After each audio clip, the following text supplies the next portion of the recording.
Сьогодні готуємо українські книдлі з сирої та вареної картоплі, так як готували наші бабусі в Карпатах, на Галичині і Поділлі. Книдлі – страва подібна до пиріжків.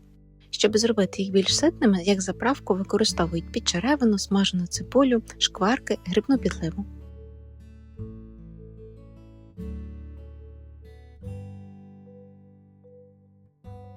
Для рецепту я беру варену і сиру картоплю. Першою буде варена картопля. Її потрібно 300 г.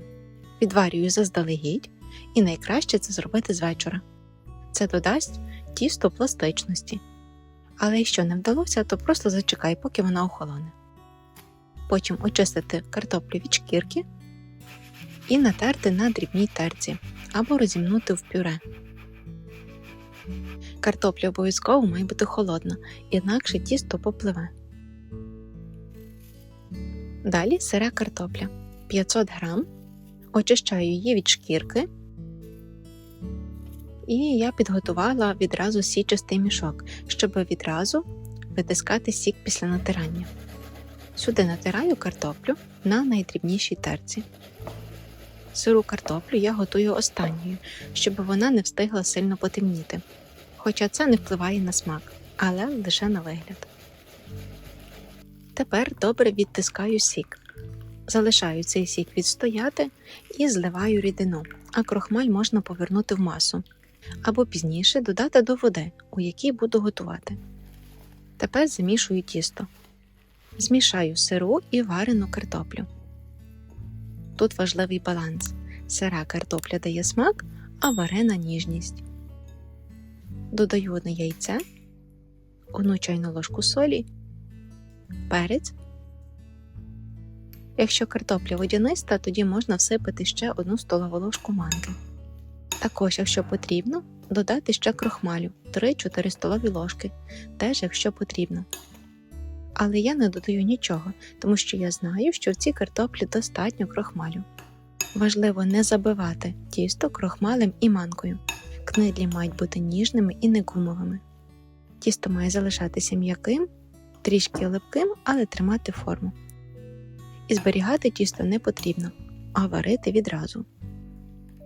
Приступаю до формування. Руками формую або кульки, або овальні книдлі. Якщо потрібно, руки змочую водою.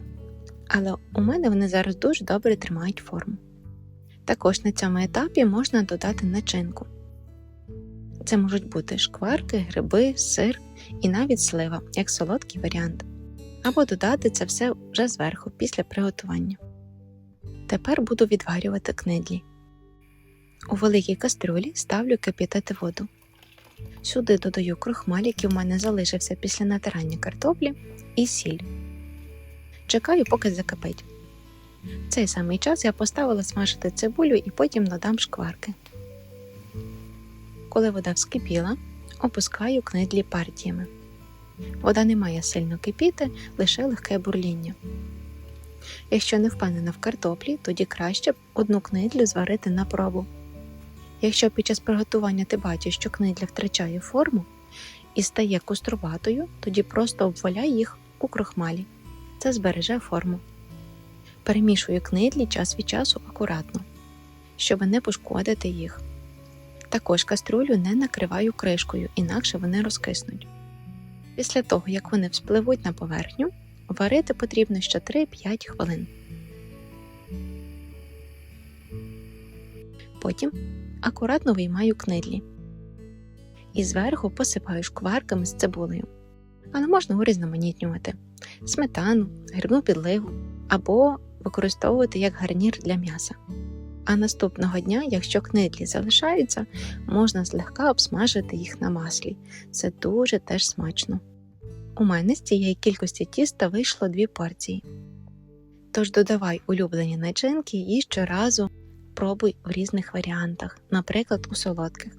І щоразу це буде смакувати по-іншому. Це зовсім не складно готувати і навіть дуже дієтично. Смачного!